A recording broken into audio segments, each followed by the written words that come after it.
Life.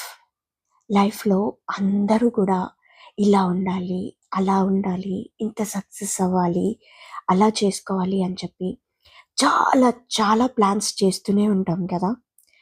Some go for plan A, plan B and some go for plan C and plan D also. ఇంత planning చేసుకున్న తర్వాత లైఫ్‌లో ఒక్కసారి ఏదో ఒక సిట్యుయేషన్ మనల్ని అప్‌సైడ్ డౌన్ చేసినప్పుడు మనం తీసుకున్న ప్రతి plan, each of our plan fails.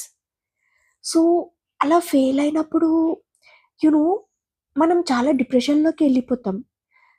We don't know ఎందుకు ఇంత జరిగింది? నేను ఇంత ప్లాన్ చేసుకున్నాను. నాకే ఎందుకు ఇలా అయ్యింది? Why me? ఇట్లాంటి డిప్రెషన్‌లోకెళ్ళిపోతూ ఉంటాం మనం. బికాజ్ మనం అన్ని సిట్యుయేషన్స్‌కి ప్లాన్ చేసుకున్నాం గానీ, ఒకవేళ ఈ ప్లాన్స్ అన్నీ ఫెయిల్ అయితే ఏంటి?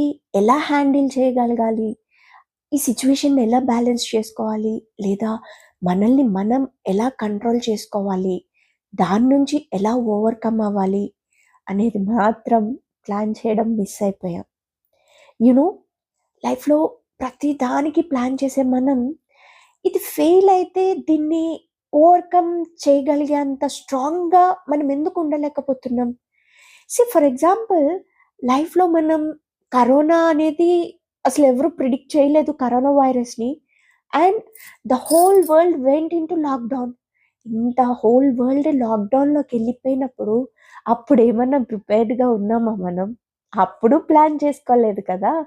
సో, లైఫ్‌లో ఇవన్నీ చిన్న చిన్న విషయాలు ఇంకా. సో, అంటే నేనిక్కడ చెప్పాలనుకున్నదేంటంటే ప్లాన్ చేసుకోవడం తప్పు అని కాదు. ప్లానింగ్ ఉండాలి లైఫ్‌లో.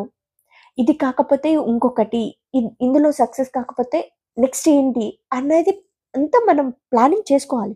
కానీ ఇవేవి సక్సెస్ కాకపోయినా గూడా ఐ కెన్ విత్‌స్టాండ్ మైసెల్ఫ్. నేను నా కాళ్ళ మీద నేను నిలబడగలను. ఈ సిట్యుయేషన్‌ని నేను కంట్రోల్ చేసుకోగలను.